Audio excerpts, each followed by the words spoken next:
Balandi, micro du pasteur Bobo, partout où vous êtes, à travers le monde, tout possible, beauté, narasika, boibi, tous à la binon, tous là, actualité, présent, tous là, masolo, un beau calabso Congo, tous là, masolo et l'église Nabiso, masolo et l'église Nabiso, et un beau plus à dire, bon, pas si moins espoir les années, dans des temps à autres, binon boibi, tout ça, émission est belle avec ex-culture américain, témoignage naïe, à chaque fois, Maramanzan, bizarrement, mon boulot, tout ça, tout développer, tout analyser,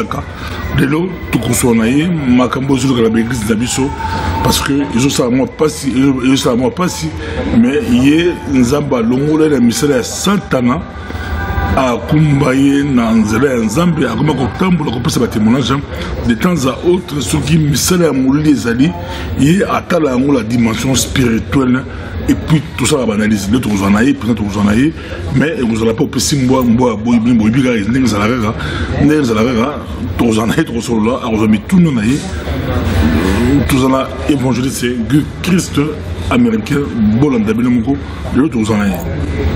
Merci, bon, merci, tous en avez, Christ évangéliste, Lukubika, tous en avez, tous sur le présent, Mbote évangéliste. Mbote pasteur Bobo, Mbote na balandinyo so ya micro du pasteur Bobo, na pesi Mbote na Hollande na mon conseiller, l'apôtre Jonas Victoire na mama, et Mbote na mama Gigi, Mbote na Mombo na France, où ezali papa Gédéon pe mama Géto, Mbote na Mifi Mosheni na Gislin, Zamba Pambola bino mingi na ba diaspora mobimba corps du Christ, bozala vraiment béni na kombo na Yesu. Bonne santé évangéliste. Santé est vraiment médiocre kotala nyonso ezo lika na communauté na corps du Christ, c'est vraiment qu'on peut ça passer pemawa les corps du Christ, c'est ça qu'on fingama na lobaka autrefois que kobenga mosali nzambe so bi passer comme il lokola ridicule, et ça passe pasteur Bobo, santé za médiocre.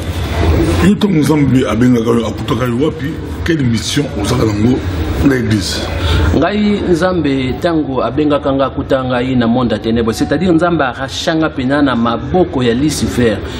oyo botanga na Bible nga na travailler na comme secrétaire particulier na niveau ya Afrique centrale, c'est-à-dire mission na ezalaki à détruire rien que ya koboma Satan ezalaki ke makila nazalaki kokota na l'église ko détruire ezali bana nzambe ko tia molimo impudicité ko tia molimo chasserie so ezali financer ko tia o ezali désordre ba division manque à croissance ya église. Donc ils ont vraiment longue histoire kokota na ba musicien kokota ezali na ba pasteur et na opéra qui tellement makasi eza pasi komona misala wana ngana za dans le Seigneur nazomona ngoti lelo kati na ba frère o soit disant ba chrétien ba yembi soit disant ba pasteur eza pasi. Donc vous avez monsieur à Satan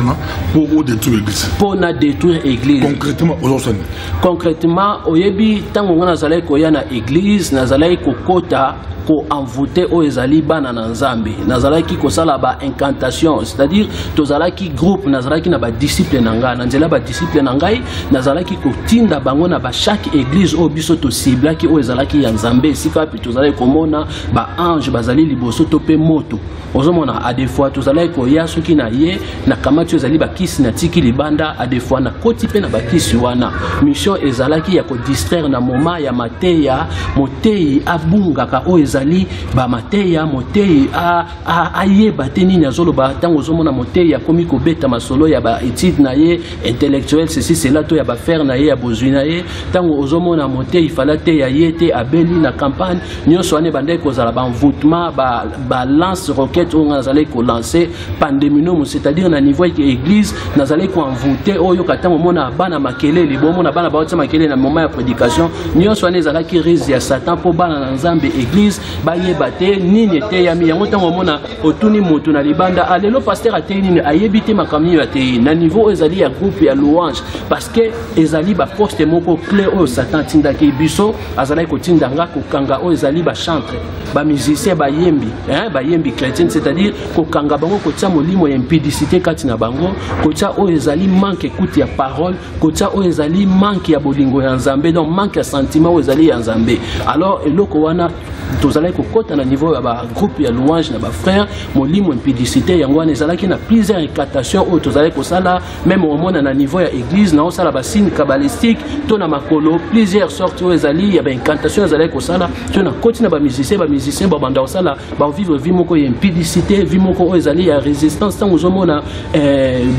bazo na moment parole bazo bima bima, c'est-à-dire la plupart bazalaki ba serviteur oyo biso to kotisaki ba serviteur à Satan to kotisaki po ba empêcher bato ba yoka maloba na Nzambe et croissance oyo ezali ya église na moment ya offrande nazali ko kanga mitema bato ba pesa offrande te parce que na nzela ya lipia ya offrande nde église ezozala béni nazali ko kanga mona na moment offrande mote ya ko côté ya ndenge ni mesoki ba amen bo yoka metango ikoma na moment ya mbongo ya offrande donc wana omona ba amen esili or na Malachi 3:10 ba na biso to mema o ezali ba offrande na maison ya trésor, c'est-à-dire maison ya trésor ici ka ba multiplier o ezali bozui. Donc ils en a plusieurs pratiques oyo nazala ko sala, je crois que na ba témoignage na pesa ba détail wana nyonso vraiment approfondir. Dans un autre sur la présidence tous dans la cas église locale to lo bilango za thérapeutique pour la resonga pour la resonga ba tout la biso de Kambo Salami il faut to bomba yango président to bomba rappel mi bomba boy monsieur Salami église ra okoya za okoya mais to ko lo bango il y a beaucoup plus pour la resonga qu'on peut ça conseil ko yeba tout ça ligne Belgique calme ou mérite au fond calme mon boulot salamate bas scandale salamate mais bas scandale ils ont sous la vidéo et ça des polémiques pour santé bali ko bataki veiller des prières dans l'église pour c'est tout ça va veiller des prières baki veiller des prières mais comme la veille des prières kuna moyembi Nzambe mingi ko la pasteur mais tout ko moyembi Nzambe il y a qui ko embrasser mon à 20 ans la toilette de l'église c'est les mots polémiques et c'est les mots boulot et mon boulot à kusagalante yo pen totangi na ba Facebook na yo to moni yo pe wali ko yo qui beaucoup plus na côté que moyembi à la faute batimiso la bi pasteur à la faute makambo yo ça la passe ndeko mo ebsinga na lali na su vertige na su ma vertige bamso la bi pasteur comment à ça maman là azanga bolingo pasteur azanga bolingo il y a ba musicien chrétien ba mona pas si ba yembela la chose de l'église ba répétition il y a ba ngondi to bele la kayango il ba pasteur to kunda kayango moka le bi a Mélida Falga abi mutale mbanga moembi mais ba kunda le pasteur il y a Mélida Falga makambo na pas la yo tout la sérieux tout compte makambo conseil nini yo réaction na yo c'est comment qu'est-ce qui se passe-t-il dans l'église catholique eza pasi komona babilo kaboye yango na lobi ke ba pratique onga nazale ko sala lelo nazomona ngona ba pasteur lelo nazomona yango na bana na Nzambe soit na bayembi et tout donc eza mawa c'est-à-dire na lingina faire comprendre l'église que tant bozomona ba pratique oyo na dimension na niveau oyo c'est-à-dire eza na niveau lisusu te ya kibomoto normal oui et c'est normal tout le monde faiblesse nous autres faible frère aïf na faiblesse na e assez faiblesse wana sikoza so makambo faiblesse mais comme dimension ya sorcellerie na niveau ya veiller des prières na église et comme niveau ya dimension ya sorcellerie c'est-à-dire frère aza sorcier ce sont parce que aujourd'hui pasteur Bobo ba musicien évangéliste qui Christ yo osmo la kindoka ngo pengo ça ngo ba faiblesse ya ndeko a faible fallait pasteur à bombayer à couvrir pasteur comme ça bi sorcier des pasteurs yo comme sorcier moi frère Azali sorcier et beaucoup de musiciens chrétiens sont dans la sorcellerie, sont des sorciers. C'est-à-dire banzembo mingi obozo yoka et wutaka ezali inspiré na deuxième monde. Omona yango yoka banzembo mususu zo sentir que non on peut beaucoup ko tela ngo skol, beaucoup peut tela ngo dopel, bobeti et l'équipe bien pour nini ezo balana. Donc ce sont des chansons où ezana honneur où ezali ya Satan. Donc na église pasteur Bobo peuple de Dieu ba yembi mingi bozomona na temps ya lelo baza ba sorcier bazo salela Satan bazo yemba pour na gloire ya Nzambe mais pour na gloire ya Satan pour intérêt na bango ngai na landi vidéo wana pe na sali ba réaction ndenge olobi ko landa vidéo wana ozomona ke pasteur atalisi makambo oyo leka ba vertissa frère ba vertissa ces garçons là mais ayokate et na zuiba information même na Congo tango zoyoka ke mosali na Nzambe moi la kela mabe asala ba inceste na Congo abimana ba cousine asala ba dégâts na ba église kuna et puis awazo continue oza ba preuve ça me c'est vous faut ba preuve oui dans la yo tant ça wembe la biso l'église to se pela to bengi frère les bro bengi ce garçon là mon que je peux rentrer ba mission so fâché tant ça mi ko wembe la biso azo wemba ki to ba dimanche l'église ba to adorer to comme ces Nzambe wala za frère le comme ce garçon et a commis ces garçons parce que au monde Nzamba avertissaka ozomona nzamba avertisaka tant nzamba averti fo yoka c'est la parole de Dieu bazote abiso chaque jour tant nyonso mais tant ozomona que moto azo changer te azo tika la mabe comme serpent oyo balakela ki na Genèse que yondongo zawana oko marche kaka na ventre oko tika la ka kotelema te or l'homme ba pesa qui est pouvoir ya kotelema ba pesa pouvoir soko koyisami osali péché au téléma mais bango clan oyo ce n'est pas clan moko ezali ya bato normaux mais il y a ba sataniste mission na bango bazana sentiment bazo yoka te parce que la parole de Dieu vient de ce qu'on attend mais bango ko kota te mission na bango ezali pona ko détruire église ko bimana ba serre au mona alobi ke groupe na ya créer ngo pona bimana ba serre pona bimana ba ndeko serre donc yem talobi te balobi alobi yem talobi te nazana yo to solo pesa pasteur azolo ba ya telemi mais oui bon nazana yo to solo pesa balobi ke bayebi mingi so bazote ya babima banda baoka matete babima libanda mais bino ba pasteur bolela bayembi ozo la séminaire na yo foka moyembi ozo la campagne na yo il faut moyembi boza toujours la pose ça la bango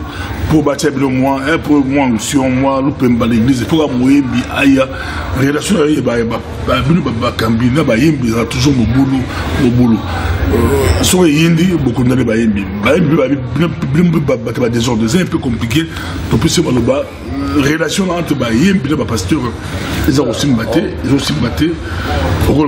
relation entre bayembi na ba pasteur eza ko simbaté parce que to komi na tango ya soka tozomona bilembo oyo kolo na biso alobaki ba pasteur baza kati na distraction bazotala lisusu te que non na discerner esprit nini oyo animé moto oyo to eza na kati ya moto état d'âme ya moto oyo tango moni moto yo il faut luka nanu o consulter nzambe pourquoi moto aye parce que les satanistes ils viennent bayaka au mona bazosala badon au mona ka yembaka kitoko tokomi komikosa na se ya grâce au frère azana ngulu tango tozomi kosa na ba se ya grâce yo mona ka kozwi moto OK la mission moko oyo ya ye na ngoza précis à détruire l'église wana yo zomona pasi pona koteya ka bana nzambe pona ko évangéliser ka mais yazana pona ko freiner église croissance spirituelle ezalate bat bayeba maloba nzambe te au mona bat bakomi ko kima bango moko zo comprendre te ah to yala ki sang mais to komo kita or c'est danger tango zomona déjà que église komi ko kita yeba ke za déjà na ba sorcier bazawana pona ko longola ka o ezali ba fidèle na église primitive ezalait comme à chaque jour donc eza relation moko médiocre o ezo senga ke ba pasteur to la muka to yeba na ko identifier ba nani oyo komi bana na nzambe ba yembi baza ko approcher o ezali biso na église parce que Satan atinda ka ba sorcier biso tozalai ko ya bongo na équipe na ngai Satan tinda ba sorcier tozalai ko zo ba poste na louange eza ba poste moko clé ba poste na louange oyebi équipe à louange ezali équipe moko clé na église parce que nzambe avandi na masan joli ya libota na ye et puis na équipe o ezali pastorale tozalai ko zo ba poste tango zo mona motazo obligeoté na lingina sala na poste wana te pasteur faut tsanga na poste pasteur au consacré nga c'est-à-dire ce sont des sorciers eza makambo biso tozalai ko sala mission na bango eza rien que pour na ko détruire église ko kotsa esprit ya impudicité oyo ko yena église oyo ka solo ya impudicité o mona batu o bazan ni na sentiment ya nzambe ni na bolingwa moto ba oyo nga mona même pasteur bobo ba musicien mokili ba respecta kanga ba considérer kanga oyo ba yebani mais bano ba yebi kutu bango te mais tango ba moni yo bazo sala neti bango ba star donc soko bengi ye a sala kutu ke ye star akomi ko sala sala obo akomi ko binisa o mona bango wana soki concert to activité ali na ba lorx ba kuiti bazo ya wana donc ce sont des sorciers des démons yango na sengi mais bon temps mona bango bobeta maboko ayembi pe pamboli mais so indi bako batmabe dans ça na yo to solo to peut pas voir donc c'est tout temps dans malam tout temps malam parce que ba passion ba camp des amis ba musicien musu ba lobi ba oyo ba sur l'église té ou l'église ba pasteur volonté ba pasteur ba lobi ba oyo ba sur ba musicien té donc tosuka wapi makambo to l'église na biso eko manem to botia ba cassette on peut ya ba musicien donc to botia ba CD d'église mais ba CD ngo ya ba musicien ba obet l'église on a ba obet suko wapi makambo ba musicien ba comment ba pasteur donc et ko musicien obet pas mal saler musicien pasteur et comment boulot na comment soyo zalaki yo pasteur l'église wana comment on gère ngai soki nazalaka pasteur ya église wana je crois que nalingaki nasala dégâts na frère nangai na bête physiquement oui nangai obeta moi physiquement Tala passé bobo. Oyebi nzamba tse biso Bible zolo baboye na Ézéchiel chapitre 3 na verset 17 17 à 19. Bible lobi fils de l'homme, je t'établis comme un sentinelle. Toza ba sentinelle na maison d'Israël. Alobi crie. On a voir même ce méchant bongami à boyko bon lobité makila na ye donc à kufa makila n'est tombé sérieux. Donc c'est très important nous devons veiller pour la église ensemble pour gagner un mot que ça fait timoné ne pèse pas pour gagner un mot et yo on va dire on a une mission à détruire nous on a pas si nazo dépenser pour na yo na c'est loba concert nazo ngi sabona cadre que non to honorer yo to tant on ça Babylone bon c'est-à-dire on peut s'en amener physiquement na beta yo pena lekisio na pamelio ndenge pasteur Blaise abenga na kie et loko ngana ko sala yango wana et boso yaza makasi ko likayo po muso yo pasteur moyen baza makasi ko likayo makofi betemi bino bokanisi soki lelo oyo ngana zali nzamba lekisa nga banzela na pamba makamu muso tozo wango kaka spirituel te na niveau o ezali ya physique na ngai na connaissance o ezali ya art martiaux na ngai eza toujours na intérêt ya nzamba ko utiliser ngo pona intérêt na ye ce n'est pas quelque chose o ezali fruit ya hasard nzamba bengi biso ba sentinelle tocha ordre yesu ye moko nzambe na lola lati nzoto ya koti na temple abeti batu po nini atanke nzamba ko koloba alléluia amen bobi makaka na malembe na nzambe na za yesu te mais asimbi fimbu botanga ngoti to kata alors passage wana biso to memangoka spirituel oh ce sont la délivrance les démons tout ça mais physique mais oté ya biso nini parce que les choses oh ezali physique ezali image les choses spirituelles physique mais oté ya biso nini ozomona donc muta bongo osimbele fimbu obeti abimi libanda même papa pa nanda kutobeta pe bana to pona enoke po oyina ye mais on corriger mwana fimbu ebongi na mukongo azoba proverbe ezoloba c'est très important donc na condition physique na connaissance à expérience à arts martiaux naza capable ya ko défendre kombo ya Yesu soki boye bo attaquer nga bon yonde muto ye ko attaquer koti na ndako nanga bitu maze meze bitu molimo yon ko sanzo to nini te na verset Yesu abeta film pour l'église aux verset ba ko ndayo mukimba ba ko dit quel verset aujourd'hui ya ko benga na mondine Bible lobi film ebongi na mukongo azoba et Yesu abeta ba ton église to soit konga spirituel abengana ki ba démon spirituellement mais physiquement eza un enseignement derrière ça. Oui, abeta bo to kata siko au passage wana. To ko kata passage wana te nzamba utilizango ayebile pourquoi a permettant pour na enseigner biso. Donc ce qui muto yena ndaku nanga na ko se défendre na muto attaquenga. C'est-à-dire défense nanga ko zala très dangereux parce que na za mieux placé na domaine wana. Donc le ba yo frère ozala penza ozala mais et ko coûter yo cher. Pour ozo sala ozali triple péché au toucher homme de Dieu et puis ozali au sali bo sotonanda kuna église nanda kwa nzambe donc ezala danger ngai nako tika ko po mama moko te papa moko te ko ndima mwana na ye ayaka po ba bizaka na église ezali lié moko ya sanctification Yesu azolo ba venez à moi vous tous qui êtes fatigués et chargés je vous donnerai du repos mais à l'obité venez à moi et vous me servez dans na ba fatigue na ba charge c'est une réaction vraiment différente c'est une réaction différente moi j'ai une émission là m'écoute passer beau live à tout cas bah réagir dans une belé bah nous sommes à côté des musiciens bah nous sommes à pasteur à la faute bah nous sommes à côté des pasteurs musiciens à la faute bah nous sommes à moi on a pris à mon enquête 20 ans colo à mon enquête aibi di gambo sali bah parents nous sommes à céder pour la bande dans la bango de petit et puis ma polémique au santé mais fallait tout le bilan pour la thérapie pour la retraiter pour ce pour le bilan les amagambo de l'église de Salama mingi Salama l'église de Belé aux Zaraga oui c'est l'arbre qui cache la forêt oui bimi kaka oui bimi mes amagambo belé de l'autre condamné frère voilà mais azaï monté va camuser l'église l'église sera toli amour que faire quel conseil comment l'église est rose à organiser bâtiment sur la sengi ba pasteur ba tchaka ba surveillant ba to ba kengi la kana yolbi olobe ta ba fimbo na nga nzoto avec les toilettes ba to ba kengi la butu wana ba to ba mo ba to ba kengi la porte ataka kindumba te mutu a porte la ville à butu abeti ba to abeti masal si mundi bokwa donc il faut ba surveiller ba zala non pour ça on peut se platoli comment ba pasteur ba organiser ba vie de prière ou bah dimanche l'église comment organiser comment une bâtir avec jeunes qui ne qu'on répéter pas frère tel qu'on répéter pas frère tel et ce qui m'a comme la prochaine ngana koloba boye eza très important, ce n'est que na lisungi ya molimo mosanto. Bible lobby, sans le Saint-Esprit, nous ne pouvons rien faire. Et ce n'est ni par la force ni par la puissance, mais c'est par l'Esprit de Dieu. C'est l'œuvre de Dieu. Et ça, il faut toujours sur la recommandation divine. Hein? Alléluia. Donc, pour intervenir dans le cas Oyo, et c'est vraiment biso pasteur, les hommes de Dieu, to veiller, to ndima n'importe qui te aïe, kaka sans consulter Nzambe, oyambi, o tie déjà dans service sacerdotal, o tie déjà dans louange, o tie parce que mon frère aïe mbaka bien. Lucifer se déguise un ange de lumière. La consultation de l'Éternel est très important pour éviter des dégâts. Aujourd'hui, pour éviter des dégâts. Tant que même Samuel a consacré David, Eliab, alobi oui o engambe penza yeyo. A des fois biso tant que commis tala na miso qui bomoto to se tromper to ça la dégâts, chose pareille. Aujourd'hui, nous devons veiller pour notre église, pour consulter Nzambe moto aye pourquoi. Bonde na Nzambe Nzamba lobaka. Nzamba ça la pasteur Bobo atali saka les choses même na ba songe même physiquement boye. Atali saka les cambo eza boye moto eza boye. Boni bandoki Nzamba zotali sanga kat na corps de Christ même na vilonga na vandi na Willebok. Boni mboka mo plein de sorciers, c'est-à-dire nanzela rien qui a consulter Nzambe. Tous na biso na besoin te ko to tia ba garde moko boyo ba militaire to ba gardien non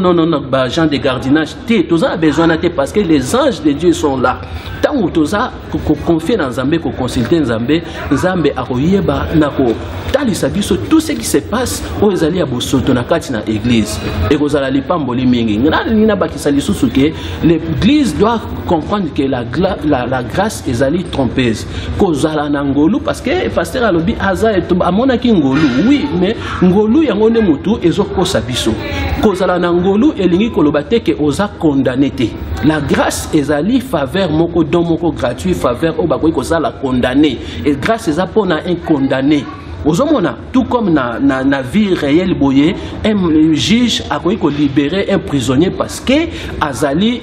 azui grâce à sali ngolu mais ba condamné peut-être à perpétuité to pour na ba travaux publics pour ne lokomoko mais tango ba libérer yo elingi kolobate ke okomi libre yango Bible lobi que la grâce est trompeuse. Mutu sikoyo aza ko purger peine nezo si là spirituellement tango azo recevoir Christ comme Seigneur et Sauveur a eu décision kabwa mabe mais tango tozomo na bato baza na église baza dans les mal bavanda bana besoin Christ donc bazo purger peine na bango si quand yozo contribuer na péché autrui il y a des gens baza ko intervenir bazo contribuer na péché il y a des choses ezali ke bakuva kayango te ba défendre yango te donc ezabo soto il faut ko bimisa yango libanda un point un train bande ko nyoso bo sala repentance botika na bino ce n'est pas la peine ya ko salaka ba vidéo pour na ko condamner ba pasteur bo sala kanet o kamba musicien oyo kamba pasteur c'est pasteur Blaise a sali acte moko bien oyo a joué selon Matthieu 18 na verset 15 à 17 a sali acte moko très important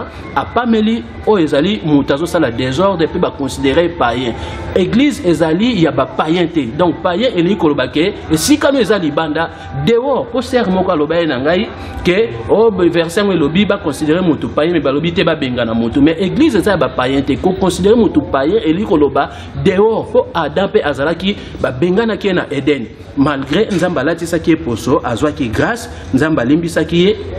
a bengana ki na Eden c'est-à-dire tout comprendre lisusu ke ko pardonner eli kolobate ke otika na mutu wana ndenge bozalaki non Bible lobi fouiller les mauvaises compagnies sortez au milieu de ko pardonner cela ne dit pas que otika mutu wana kaka tete oko longola mutu wana pembe non mais akena pardon ndenge Adam abimaki na pardon ya Nzambe mais akitaki o ezalaki Eden donc repentez-vous l'homme de Dieu a agir fidèlement selon la parole de Dieu Nzamba lobi boya nanga na mikumba pe na kolemba mais alobi te bo salela ngai na mikumba pe na kolemba tango moni bato atikala ya mikumba pe kolemba ça ce sont des sorciers ba embi musu ba sindiki ba biso ko kola l'église to botama l'église to koluka ta église makambo ya bozo ba to ebi yango te makambo yo et autre pour les comme n'importe qui azara na belle voix akoyimbela na ye l'église babi faute ba pasteur obuleni bobibisi musala bon bazé ba yembi baza oyimbela Nzambe ba yebala déjà babanga Nzambe bino ba pasteur nde bo kotisi po bokipo ole bozwa bango bo suta bango bo suti ba yembi ba yebala bomo lo fuka mutala belle voix bozuye oko petit koyemba la belle voix, beaucoup yemba, il y a beaucoup de mouvements dans l'église parce que bo s'opposer na bayembi ya solo, bayembi ya nzambe, babon la mtem na l'église, ba kola na l'église, babanga nzambe basai na nzambe. Et le musala bon baso mo ta rekitabi musala baby comme n'importe qui akoyemba n'importe qui akoyemba ndé toujours comme on a beau job ya boyemia la bizarre beaucoup plus faute il ba pasteur on va dire faute pasteur comment ozuka mutu moba do iska outi oyebité abon mutu ba pour éviter père spirituel na oyebité pour avoir la belle voix aux yeux au mutani on il fallait batikaye ayemba la wenge ayemba pa fere ayemba pa kofi olobide ayemba soki nzamba bengi et bon ayepanza nakoloba faute ya ba pasteur mais faute ya ba pasteur kakati parce que Bible zoloba boye le Seigneur nous a fait tous un royaume de sacrificateurs, c'est-à-dire tant moto a eu engagement ya kosalela nzambe c'est que ozali so mwana mokete ozomona to mona ka physiquement mona so abotami ayebi rien il faut bopesa il faut bolie ça bozongise bwene soki akoli ye moko sikwa comme irresponsable moto yo ayambi Christ na bomo inaye azali susu mwana mokete même nzamba oba na Jérémie ne dit pas que tu es un enfant moto azana Yesu azali so mwana mokete le sali est individuel ngana koki ko dépendre te na sali ya pasteur parce que pasteur sala ki boye nga pe na sala ka oui on doit être des modèles tout là ça modèle mais est-ce que ngai na kotika la kaka ya kokweyaka soki pasteur akweyi to pasteur azotambola mabenga pe te ngai fona luka lola apôtre Paul abi tozo kima mbango nazo malgré nyoso nzambe asalela ki mabi nazo kima kaka pona remporter ndeko kima okoyi kotala mutu te tango to kima ka totala te ko akote bazo finga makole tengama yo ko te olanda ete courir kima kaka yango na lobi ke faute ba pasteur mais na lingi penate na kende faute ba pasteur faute na biso nyoso brefement faute na biso nyoso to banga nzambe la crainte de l'Éternel c'est le commencement de la sagesse to banga nzambe to longola ba abomination église ezali hôtel ya prostitution te ezali ya bandumba te vous les prostituées bo bima na église na kombo na Yesu yo sera ndumba ya kindoki bima na kombo na Yesu yango na lobi ke Nikolo ezoya soki kaka bo changer te alors groupe à louange na ba église kozala lisusu te tokobeta maboko Yesu azali awa nga mona na même frère na bengisa ye azotuna nga ba qualité ya ba instrument azotuna nga donc ba condition déjà oyo bazo pesa yo comme si musala ngo ya yo ringi abet besmande il y a voix que tout va être musique faut-il besmo parce que bobo baïm la passion simbate moi babi bon son bébé instrument bien l'église pour son agréable à l'oreille vraiment parce que bobo oyebi l'humilité précède la gloire tant que l'œuvre de Dieu c'est l'œuvre de Dieu si réellement c'est l'œuvre de Dieu tokotika nzamba kamba biso ozomona nzambe oyo azokamba okolo l'œuvre azali maître ya temps pe ya circonstance to kumisa ye na temps pe na circonstance nyonso notre problème c'est quoi to comment copier mukili lokola na mukili tokoka kite pa ba kofi bazwa kinga ite na yebi ko yemba te pa ba faire tout ça to eko bima ba ganki kati na corps de Christ ozomona c'est ça le problème to lingisko to sala lokola ba mokili lokola bango ba sala ki bo biso pe ça c'est mauvais frère c'est mauvais kumisa nzambe na temps pe circonstance o nzamba zo permettre frère Patrice ngoy mon soko ayemba ngo akondana ngo tu ayemba ngo grave ayemba ngo to succès évangéliste c'est Christ le gobika na pour ça tout succès la conseil na moi conseil pour ça moi toli pour ça toli bali ko nda yo mokili momba makambo iningisi et puis si pas si na ba parents sur ba parents pour ça conseil ba parents pour ça conseil bilingue pour ça conseil ba yembi pour ça conseil ba ndimi pour ça conseil ba pasteur donc un peu il y a me conseil 5 conseils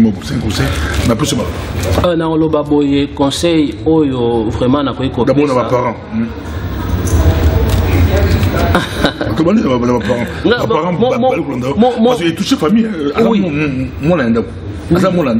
maman la papa à bandeko ça touche ça peut être témoignage à moi là image à moi là ça joue aussi et toucher si on peut s'attourner ma parents au col baline est-ce que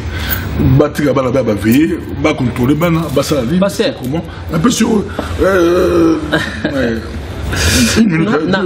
na mona même bana pasteur na niveau où il est beaucoup ça langa neti mbanda na bango ozomona bazo ba ça neti mbanda na bango le fait que ngana ye na Willebook na ville moko boye conseil ngana ko pesa na ba parato enseigner bana na biso dans les ans rien que dans la parole de Dieu on donne ce qu'on a to pesa bana na biso oyo nzamba pesi bango parce que bango ndenge to ba ko succéder biso so biso to zate za bango bible lobi on ne se moque pas de Dieu o moto alona yango abuka donc bana na biso esengeli to loni la bango malamu ke to loni la bango mabe conseil ngana ko pesa yango wana to veiller pour na bana po ba témérer dans les aides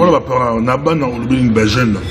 ba jeune be balandiango ba jeune be balandiango be balandiango ba on la monde ba réaction la bon ba jeune ba on peut ça partager ba musu ba côté di camarade da bango à 20 ans ba musu ba condamner camarade à 20 ans mais quel que soit on peut ba jeune on ba zo église on ba zo baza quoi l'église ba jeune bible zolo ba pona ba jeune réjouis-toi dans ta jeunesse mais yeba yango ke lobi liwe ezali na lingina loba boye na landa o ezali DiCaprio Renan DiCaprio abi la vie est un don akoyi ko gâcher yango te yo jeune peut-être ozo kanisa koza mwana moki yeba ke nzamba yebeli o mwana mokete moto oyo azana nzambe azali susu mwana mokete salela tango mikolo ezali mabe okoki ko sala o ezali eloko moko ya motu ya nzamba koyi ko fungwelo ba porte koyi ko lever na génération na yo na tana yo esengeli o sala la différence esika ba jeune ba o sala bosoto yo sala o ezali la différence talisa lakisa exemple moko ya malamu en tant que mwana na nzambe okomona ke nzambe akosala yo elembo parmi ya ba jeune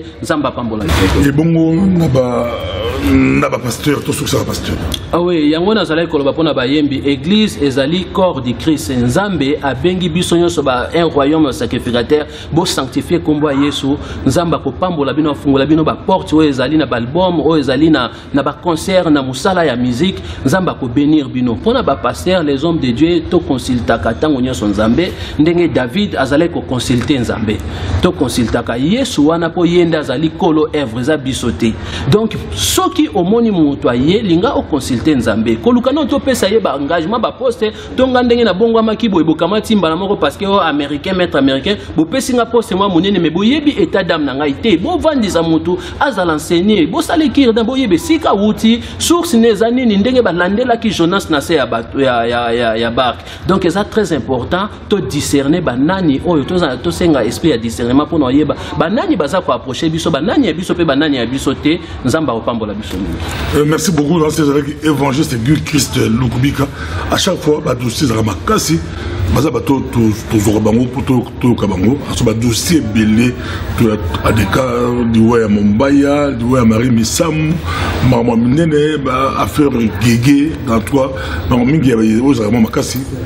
ko ba to ka surtout ki ma to ebele de ko sunga biso